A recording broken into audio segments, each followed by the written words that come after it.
we're going to start by looking at the effects of a discriminative stimulus for punishment. Now, at this point in the class, we have talked about our SDs, or discriminative stimuli, at length. They come up fairly often.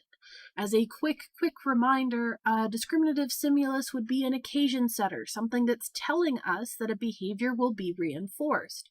Now, we can also have a discriminative punisher, or more specifically, a discriminative stimulus for punishment, which you might see noted as SDP. If I grab my little doodle pad here, so that would be our SD is what we usually see it as, and then it would be sort of with a subscript P. So it is a discriminative stimulus that lets us know when punishment is being delivered. So when we see this instance of discriminative punishment, responding would be punished in the presence of a discriminative stimulus, this guy here, but not punished when the stimulus is absent. Now, one of the side effects of this is that the suppressive effects of punishment, that decrease in behavior, so decrease in our problem behavior, when it falls under this stimulus control, we run into the issue where maybe the behavior will only be suppressed when that discriminative stimulus is present. So if you think of the example of, say, speeding tickets, so the problem behavior there is driving too fast. Well, people tend to continue driving fast unless some sort of discriminative stimulus is present. Something like a police officer with a radar gun, or a speed trap, or a sign that tells you how fast you're going, something like that. Those can all serve as discriminative stimuli, warning you of the potential for punishment. But then what we see is that people will reduce their speed, they'll change that problem behavior only when those discriminative stimuli are present.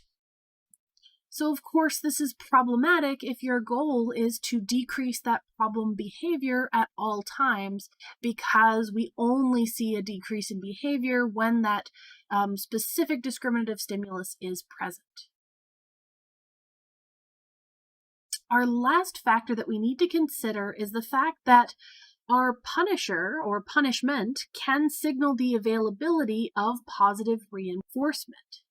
So in some very specific cases, punishment can actually lead to an increase in a behavior, which, when you think about it, our definition of punishment is something that decreases a behavior. But this is a special scenario where the occurrence of punishment lets us know that there's potential for positive reinforcement.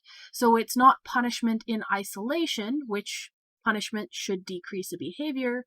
It's punishment plus positive reinforcement. So there's more to it here. So there is evidence that suggests that individuals can seek out punishment if positive reinforcement is available only when that instrumental response is also punished. So the textbook talks about rats, or no, actually I think it was pigeons in a box, where if they pecked a key, they would receive a small shock, but when they received a shock, they would also receive food. If they pecked the key and did not receive the shock, then they would not receive food. And so in that specific setup that they had, the pigeons would peck more when the shock was present, because the shock, that punishment, became a discriminative stimulus for the availability of positive reinforcement. That shock became a signal that let the pigeons know that pecking that key would get them food. It would get them that positive reinforcement. So it's a very special case when punishment can become a discriminative stimulus that tells us that the behavior will be reinforced and can lead to more occurrence of that behavior. If we want to consider a real-world example of this, we can look at, say, a misbehaving child. So if a child, when they interact with their parents, if they don't get a lot of attention, unless they misbehave, then the child will end up misbehaving more often to get more attention. So in these special cases, Having this association with positive reinforcement means that our punishment will actually result in an increase in that behavior rather than suppressing it, which again is problematic. Now, for the next couple of slides, we're going to shift gears and start talking about some of the theories behind punishment. So what do we think is going on that's driving punishment when we see it? Now, in contrast to the study of avoidance behavior, which we started this chapter out with, our investigations of punishment have traditionally not been motivated by theoretical considerations.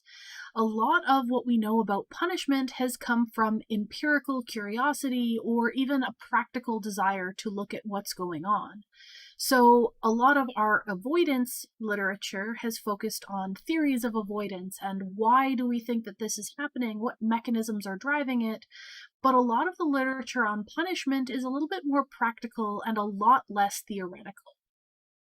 So for example, we've done a lot of testing on how punishment is influenced by various manipulations, but we haven't really looked at testing how those manipulations line up with different theories.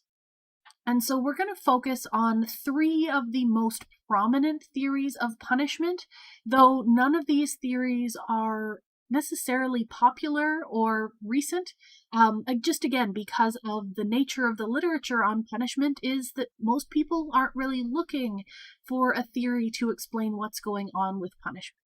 So just to keep that in mind as we work through our 3 different theories, we're going to start by talking about the conditioned emotional response theory of punishment, then we'll move on to the avoidance theory of punishment, and then last we'll talk about punishment and the negative law of effect. So for the first of these, our conditioned emotional response theory of punishment comes from 1944 and a scientist named Estes. Now, this theory was based very closely upon a lot of what Pavlov was doing at the time. And in fact, this is kind of just a modified version of conditioned suppression.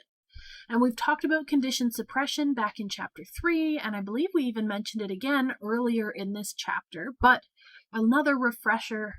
Conditioned suppression just involves the suppression or decrease of an ongoing behavior because of the occurrence of some stimulus that has been associated with an aversive stimulus. So if we're using Pavlov's ideas, a conditioned stimulus that has been paired with some kind of aversive, unconditioned stimulus, something that we associate with something bad, will cause an overall generic decrease in behavior, usually due to some kind of fear conditioning. So if a light is paired with a very loud sound, or if it's paired with a foot shock or something like that, rats will usually show a decrease in behaviors because they're showing some kind of freezing behavior. And the idea is that that freezing behavior means that they're not moving, and so they're not doing any other kind of response. Whether we're looking at something like a lever press or motion or eating or whatever, none of those other behaviors are occurring because during that fear response, during that freezing behavior, the rat isn't doing anything other than just sitting still. So this conditioned emotional response theory is looking at punishment as a type of suppression of behavior. So here, instead of just an explicit conditioned stimulus that is suppressing behavior, now the whole punishment scenario comes to suppress behavior. Now, unlike a lot of the setups to look at conditioned suppression, punishment procedures typically don't involve an explicit conditioned stimulus that is signaling the impending delivery of that aversive stimulus. In contrast, punishment procedures are typically set up so that, the behavior happens and then punishment occurs. So for this conditioned emotional response theory, they state that the stimuli or the behaviors that occur just before punishment serve as the conditioned stimuli.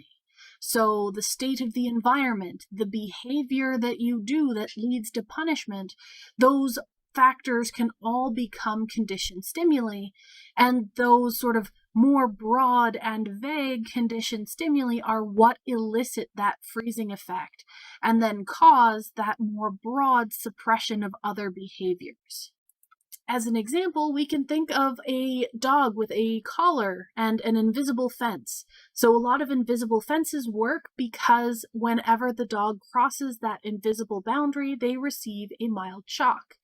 And so there isn't any cue, there isn't like a line drawn in the sand that tells the dog where they will receive a shock, but the stimuli from their environment, their visual and spatial cues, let them know where that boundary is, and they know to freeze, not to go over that boundary. And so by having that freezing behavior, the punished response of walking outside of the restricted area should become suppressed. Now, this theory explains many, but not all types of punishment effects. So we once again find ourselves in that position where our theory works and does a good job explaining some situations, but isn't really giving us the full picture. So let's look at our second theory, and this is the avoidance theory of punishment. And this theory is associated with Dinsmore. And this theory is based on the two-process theory of avoidance. So this theory would then view punishment as a form or subset of avoidance behavior.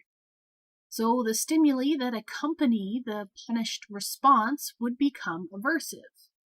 So again, things like the environment or behaviors that occur just before punishment is delivered would all become conditioned aversive stimuli. And animals can learn to avoid these stimuli by doing something besides that punished behavior. So they learn to escape from the conditioned aversive stimuli related to that punished response by engaging in some other behavior that is incompatible with the punished activity.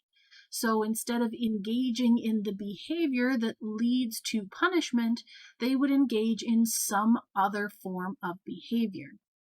So based on our two-process theory of avoidance, our first step in that process would be a classically conditioned fear to our conditioned stimuli, which in this instance aren't, again, explicit stimuli.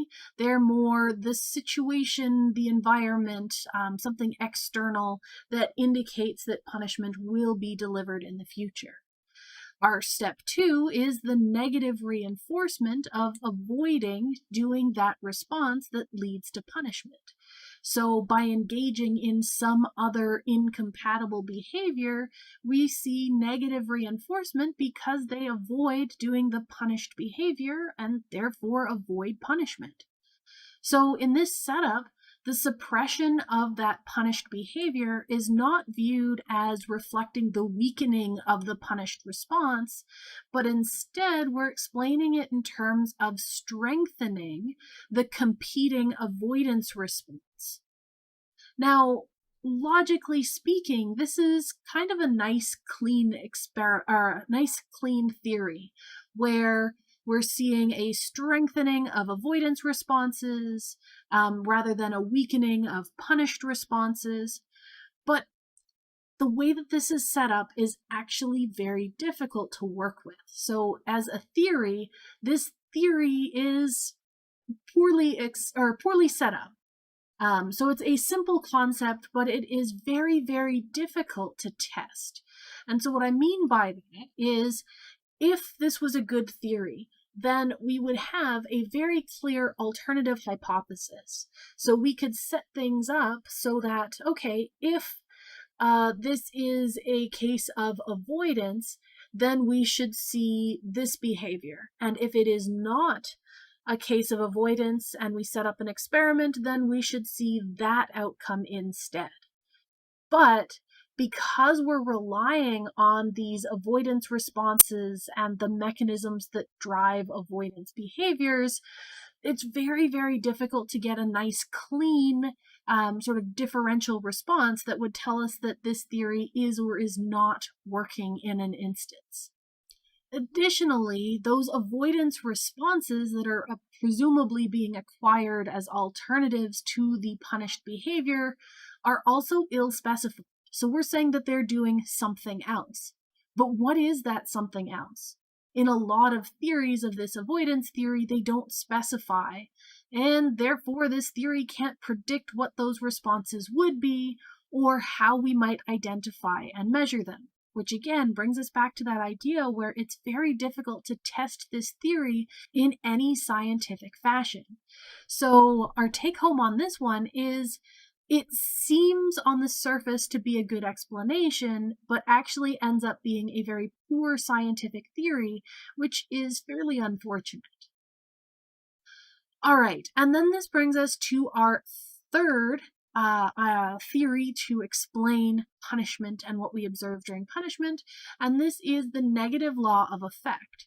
So we've talked about Thorndike quite a bit in this course, and early on we talked about his original law of effect, which is that idea that if a behavior is followed by a positive outcome, then that response is going to be more likely to occur in the future.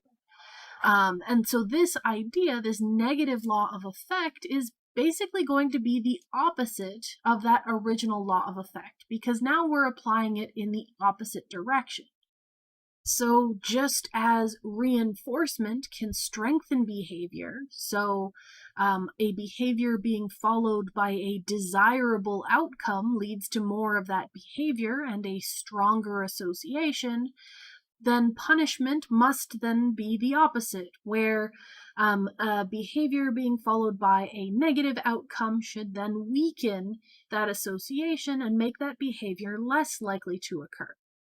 It is kind of important to note that Thorndike's original idea that punishment is just the opposite of reinforcement and that we should have sort of this sort of one-for-one exchange of the positive and negative laws of effect, he kind of moved away from that idea towards the later part of his career.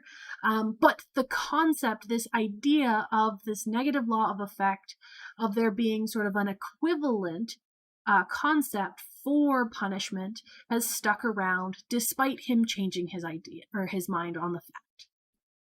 Now, contemporary research looking at this negative law of effect tends to rely on concurrent schedules of reinforcement. So we've talked about this before, where a concurrent schedule of reinforcement just means that we have two options, so say two levers, two buttons, two keys that can be pressed, and those two different buttons, those two different responses that can be made are reinforced at different rates. So we had talked about this quite a bit when we were discussing our generalized matching law, saying that the relative rate of responding should focus on the rate of reinforcement. So there should be some equivalence there. And so if this negative law of effect is sort of the same basic idea, then we should see an equally applicable situation if we try and apply this negative law of effect to our concurrent schedules of reinforcement and introduce punishment or some kind of punishment contingency. So let's look at some numbers just as a theoretical thing to try and clarify what I'm saying here. So if we have two levers, so a rat has the option of pressing the lever on the left or the lever on the right. And the lever on the left is reinforced with a fixed interval of 5, and the one on the right is reinforced FI, let's say 10. So this one will get reinforcement twice as often as this one.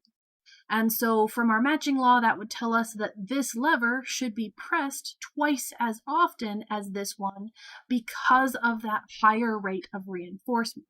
So nice, predictable, mathematical way of predicting what the behavior should look like, and behavioral data tends to match. Now, if we throw in a schedule of punishment instead of a schedule of reinforcement, how does that change that responding? So if we change this to, it's a fixed interval where you, an FI where you have a chance of gaining, actually put the plus and minus over gaining or losing a certain amount of food or a token or whatever every 5 trials, whereas this one stays solid at you only ever gain every 5 trials, instead of having a predictable drop-off, where this would be sort of less appealing and then this would start being a little bit more appealing. What we find is that most organisms that are tested will then stop responding to this option and only respond to this option. So instead of our negative contingency, instead of that punishment contingency sort of having an equal but opposite effect of our reinforcers, what we find is that they have this overwhelming weighting that is far more and above than what we would have expected if punishment was the same but opposite to reinforcement.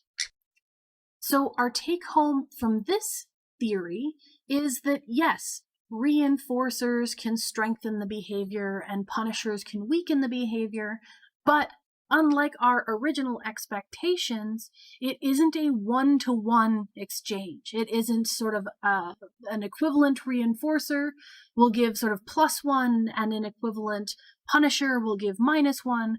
What we find is that the punishers tend to be weighted a lot more heavily. And in fact, one author, having conducted an experiment on the relative strengths of reinforcers versus punishers, said that losing a penny is 3 times more punishing than earning that penny is reinforcing. So from their findings, punishment can be 3 times more detrimental than reinforcers are for the equivalent amount. So yes, there is a negative equivalent. It's just not a one-to-one exchange. All right, our next concept, and I don't believe this one is in the textbook, but we might as well talk about it very, very briefly here, is the PSYCH principle as it applies to punishment. So we've talked about this PSYCH principle quite a bit in terms of ways that we can get behaviors to occur. We tend to frame them in terms of reinforcement, but we also discussed the fact that any type of behavior can be reinforcing or punishing depending on what it's being compared to. So here, instead of focusing on something being directly rewarding or reinforcing versus punishing, is we focus on whether that response is high probability or low probability.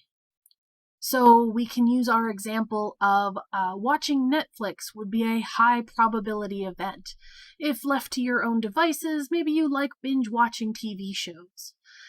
In contrast, studying might be a low probability event. If you are given free rein to do whatever you want, you are very unlikely to study. And so when we're looking at our high probability response versus low probability response, we've talked about this idea that if performing the low probability response gives us the opportunity or allows us to perform our high probability response, then we see a reinforcement of our low probability response. So if we have a situation where if we study, we can then watch Netflix, then we'll see a reinforcement of this studying behavior. So our low probability behavior occurs more often. If we frame this in terms of punishment and we say that if the high probability event forces the low probability event, then we see punishment of that high probability event. So if watching Netflix means that we have to study, then we're going to watch less Netflix because we don't want to study. So by having that high probability event force us to do the low probability event, then this high probability event will occur less often. So we can frame things in terms of reinforcement or punishment depending on how it's set up. All right, and so for the last couple of slides here, we're going to talk about punishment in real life. So we're going to deal with some ethical issues. We are going to touch on things to do with parenting and some of the critical aspects that we need to keep in mind when actually using punishment if it's going to be used. So, as you can imagine, there are always going to be serious ethical issues related to punishment. When conducting research, if that research involves any kind of punishment, whether it's positive or negative, there is, of course, going to be some kind of ethical approval. And I think we've already talked about ethics quite a bit earlier on in the course, but just very, very briefly, with ethics, if you're going to get ethical approval, then you need to show that the benefit outweighs the potential risks. And you need to show that there are no alternatives for your course of action. So if your experiment needs to involve punishment, you have to show that you can't obtain the same results using some other form of experimental design. So are you sure that you can't get the same results by framing this with reinforcement in some other way? A lot of ethics when it comes to experimental stuff, they'll try and use negative reinforcement instead of positive reinforcement.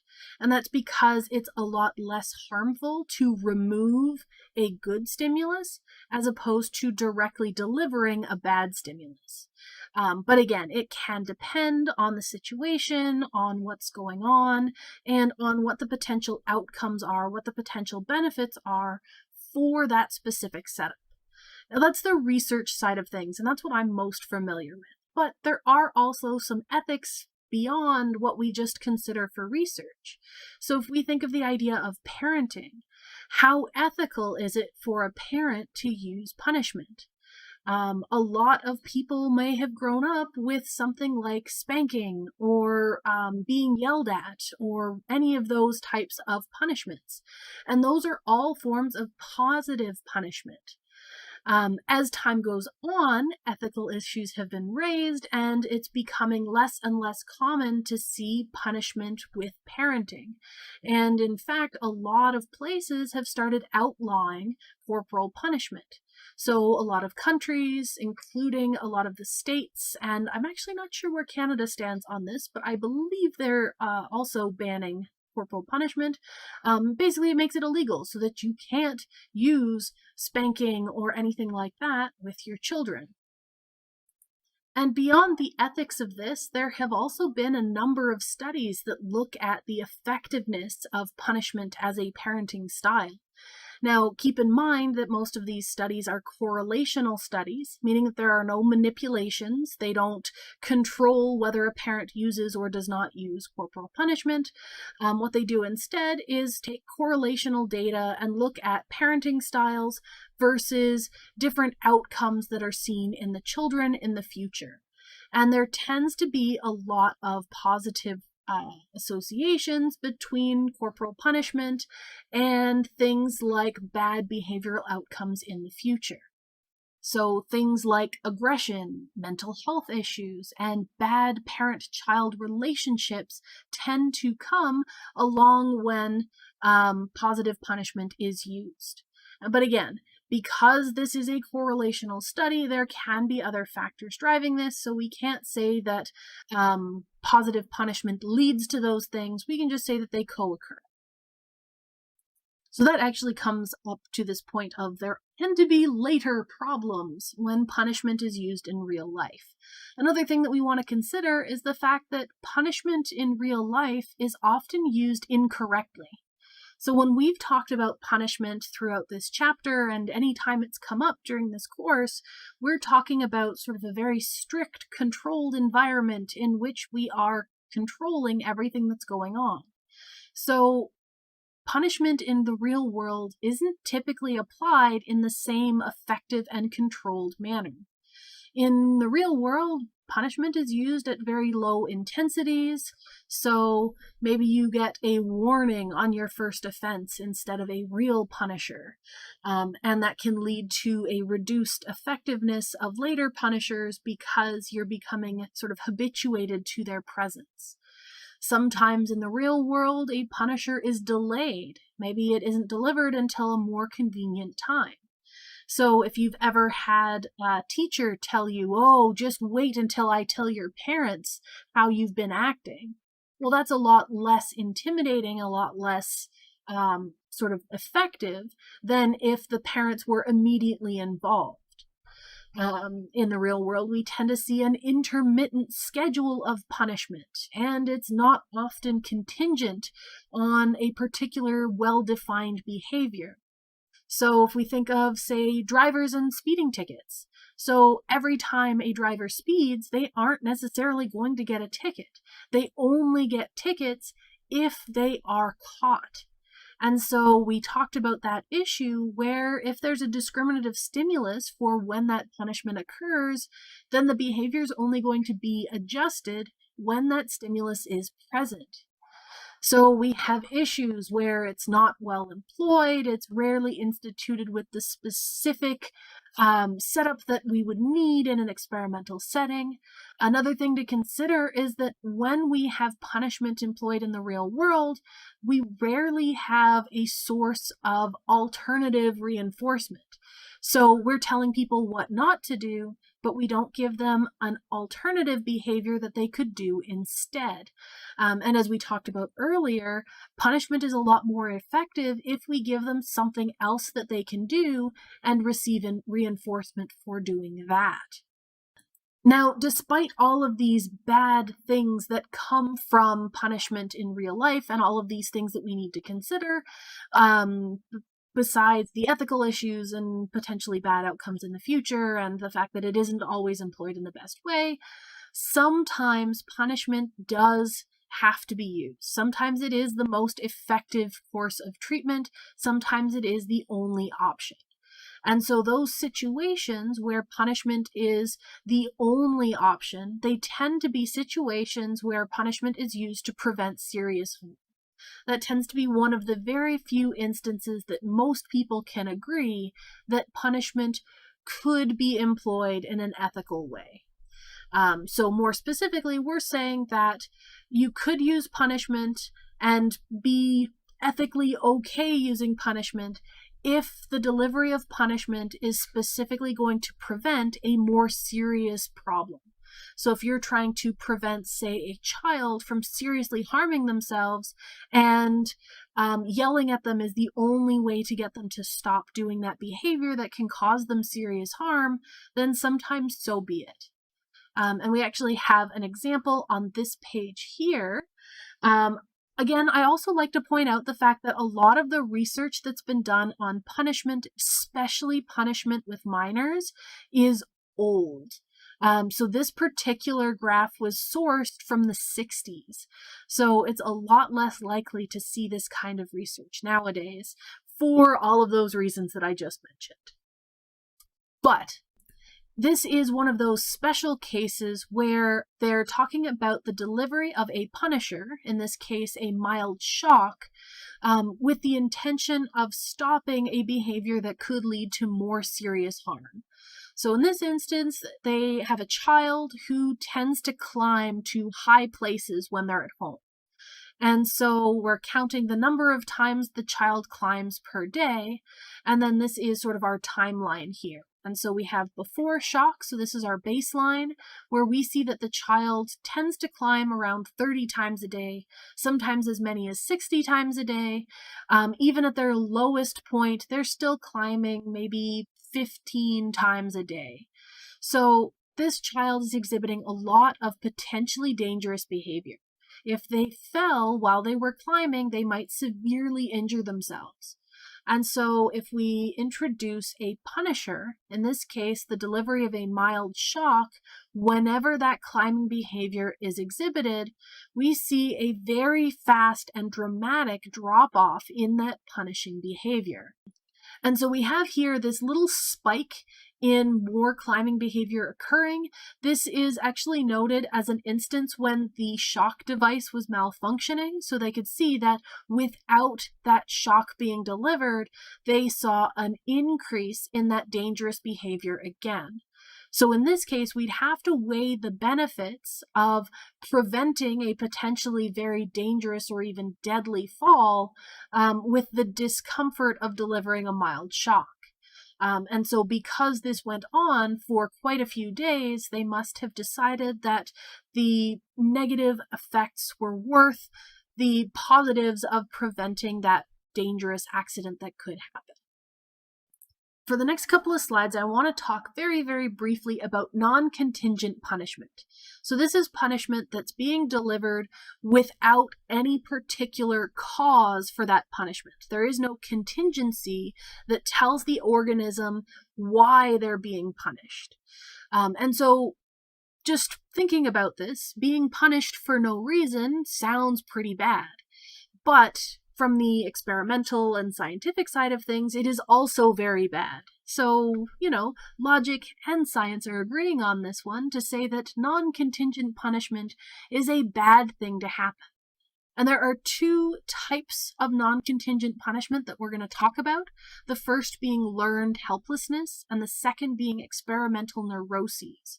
So learned helplessness comes from an instance of inescapable punishment, where punishment is going to happen and there's nothing you can do about it. Our experimental neurosis is going to come from unpredictable punishment, where punishment is going to come from an unknown source at an unknown time. So let's start with our learned helplessness. So learned helplessness is actually like a variant of our avoidance and escape behavior. So you might notice that this setup looks an awful lot like the shuttle boxes that we were talking about with rats earlier on in the course. And that's exactly what it is. This has just been set up. In this case, they were working with dogs. Again, older research, so stuff that isn't usually done anymore. But they have a shuttle box here where they have two sides with electric floors that could be electrified. And here they have the option to move from one side to the other. They have speakers on either side. So in this instance, they would have an indicator that would probably be a tone. We've talked about instances where they might use a light to indicate which side would become electrified. And in our avoidance or escape behaviors, for escape behaviors, if this side of the floor became electrified, the organism would be able to escape to the other side. In our avoidance behaviors, this speaker would make a sound warning that this floor would become electrified, giving the animal the chance to jump to the other side and and avoid getting shocked in that instance. Now, learned helplessness is a modification of this, where we still have the floor having the potential to become electrified, and we still have our speakers that would indicate an upcoming shock, but instead of having this option to move between the two sides, for learned helplessness procedures, this would become a sort of an obstacle that would be completely closed off, so the dogs would be exposed to those predictable shocks where the tone is still going to signal that the floor is going to become electrified, but the dog can't move to the other side to escape it. So this is why it's called an inescapable shock. So punishment, they know it's coming, but they can't do anything to stop it from happening. And the reason why this is really important to talk about is because even after, once we've established that inescapable shock setup, if they reintroduce the option to move from one side to the other, most species, most individuals will not move to escape or avoid an upcoming shock. So once these dogs learned that this tone is warning that the floor will become electrified, but I can't do anything about it, they won't learn to move to the other side when that tone plays. So this learned helplessness, this inability to do anything, this learned behavior where they will not move, even if they have the opportunity to do so later, is a really great model for depression, where once you've learned that no matter what you do, things aren't going to turn out, so why bother trying? It's basically a good parallel for depression. And so there's a video up on eClass that deals with math anxiety and individuals who have trouble with math, who have this learned helplessness equivalent idea. So take a couple of minutes and watch that video either now or after this lecture. Okay, so that's a really depressing setup to have this learned helplessness where no matter what, you're not going to do anything to escape or avoid something that you know is coming or happening. So how can we deal with that? Once we've learned that helplessness, how can we alleviate it? And so there are a couple of different ways to do this. The easiest way would be before going through that learned helplessness training, before having them experience an inescapable shock, if they have pre-exposure to the sort of ability to move elsewhere, the ability to escape that shock, then when they're exposed to an inescapable shock, it isn't the only thing they learn. If they already have that knowledge that they can sometimes escape the shock, then they don't fall under entirely learned helplessness. That's not always possible to do. If we have an instance where they've learned this helplessness and no matter what, they won't then show that escape behavior, even when the opportunity presents itself, you can force subjects to escape. So pick them up and move them to the other side where they're no longer being shocked. And they can then learn that, oh, wait, I can go elsewhere and I can stop that shock. Another really interesting factor that seems to help is if they introduce a post-shock signal, something that lets them know that the shock is finished, then it seems to alleviate some of the issues with learned helplessness. So just some interesting ways to get around it. Next, we're going to talk about experimental neurosis. And so as we said back a couple of slides, this is when we have unpredictable punishment. So if animals are exposed to unpredictable, here meaning unsignaled, punishers, they can develop neurotic-like symptoms, hence neurosis. So the idea here is that unpredictable punishers are very stressful. So if you are periodically receiving shocks that have no warning and there's no way to know that they're coming and there's nothing you can do while they're happening, then you might start seeing these neurotic behaviors, which might be considered hypervigilance, where the animal is always on alert, never sure when the next punisher is coming. Now, what we're talking about here is very similar to what can be seen, say, if an individual has PTSD or other kinds of neuroses, depending on the source. But when we're talking about experimental neurosis, we're specifically talking about this abnormal behavioral condition, specifically that's been produced in an artificial laboratory setting. So it can be used as a model for other types of behaviors where we see sort of hypervigilance, but it isn't a direct parallel. Just a disclaimer there. But when we can induce this experimental neurosis, when we have these unexpected punishers occurring sort of random times in an unpredictable fashion, we can see things like anxiety and anger and irritability and confusion, and all of those factors do make this a good model for PTSD. And there have been some instances of using this as sort of a model for therapies to treat PTSD, where there has been some evidence that using something like systematic desensitization or sort of graded exposure to those stressful punisher stimuli in a more controlled environment can lead to less of that sort of neurotic behavior. So if the shocks were, say, delivered at a lower intensity, or if the organism was given the chance to habituate to them or to become desensitized to them, then we can see less of those stress responses. But that's sort of an ongoing area of study.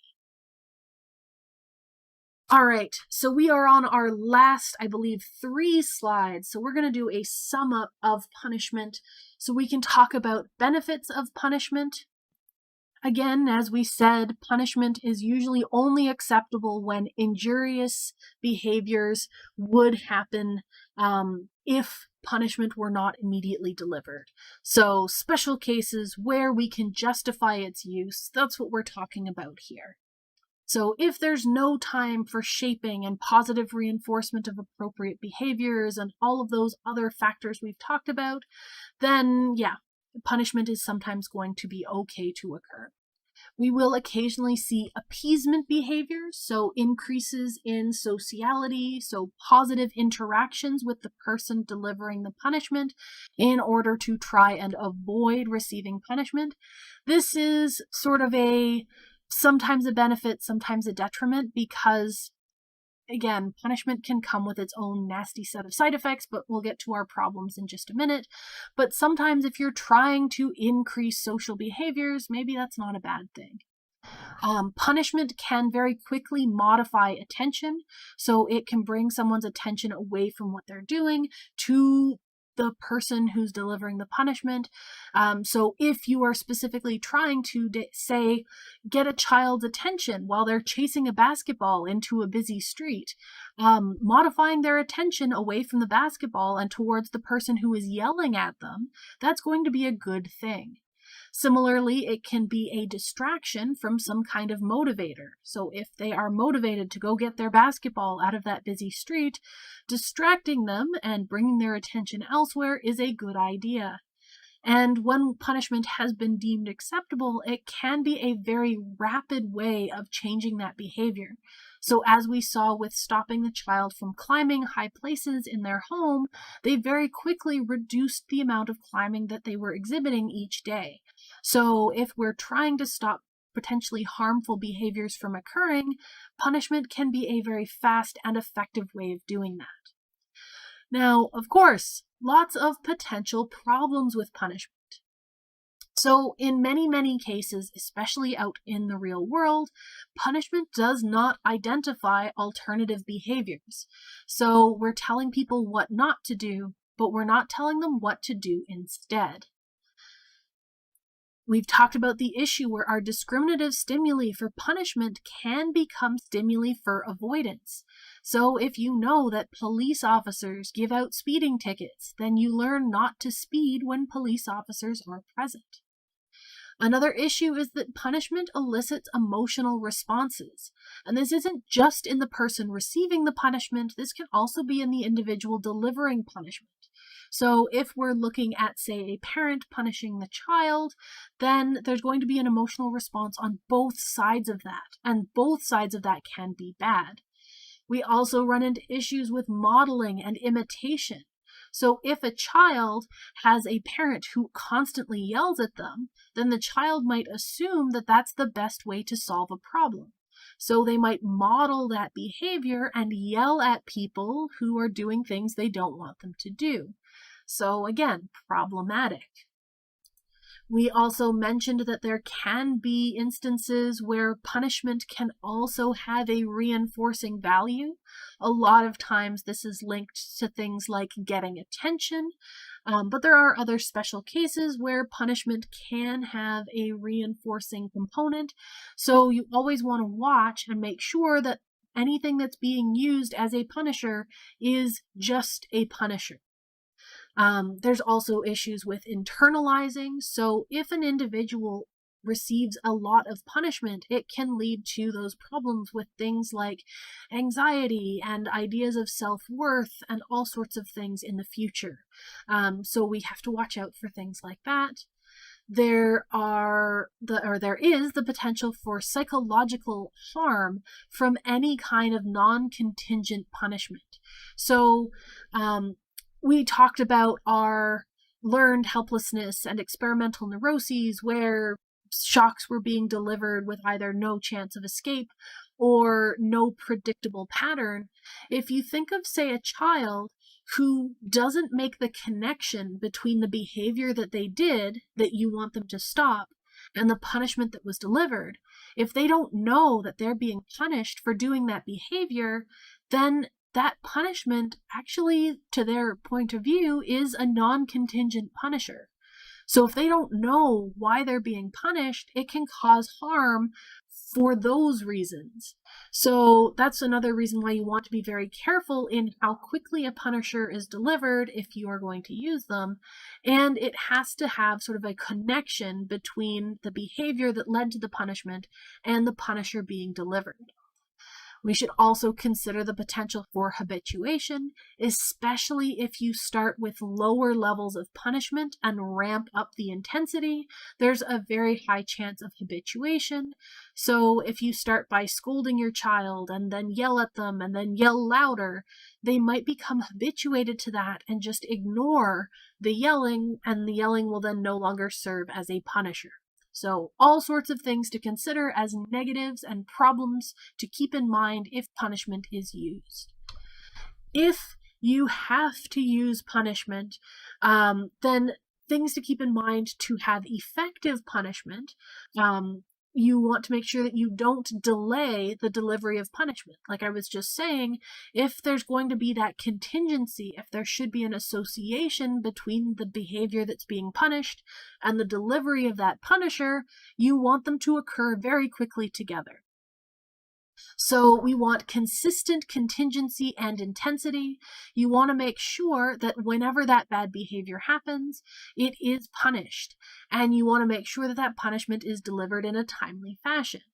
You also want the intensity to be consistent. So you don't want to have some reactions be very mild and some very intense, because that can cause problems. As I mentioned earlier on, negative punishment is almost always preferred over positive punishment. Again, the removal of something good is a lot less harmful than the delivering of something bad. We also want to make sure that any punishment that's being delivered is intense enough to stop the behavior. If you start with too low an intensity of the punisher, then there's that issue of potential habituation where it might not work. And then you'd have to use more and more intense punishment in order to have any effect overall. If you can, so mostly if you're working with humans and if you're working with people that can understand what's going on, explain why they're being punished and explain the situation. So tell them the contingencies. What behavior has led to this punishment? What is the punishment going to be? And can they expect this in the future?